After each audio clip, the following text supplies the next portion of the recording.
kids, it's me, Everest. So today I'm in the caves at Clearwater Lake, and I'm just walking through the caves and looking at all of the limestone. Back in the day, this type of thing would be used for refrigeration to keep food cold.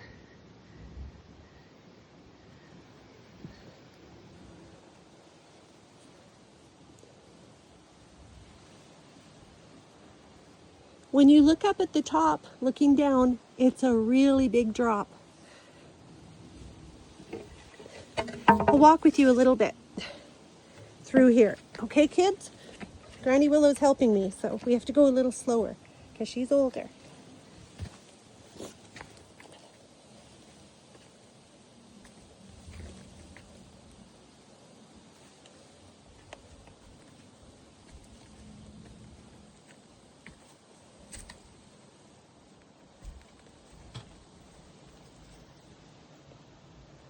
Look at all the plants and the moss and even the flowers that grow here. This area here is a lot more cool than up on top.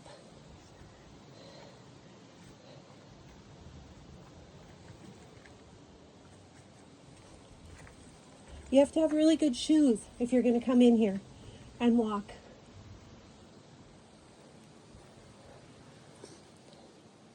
It's a great place to explore, kids. Make sure you come with an adult. Always ask permission. Bye-bye from Everest.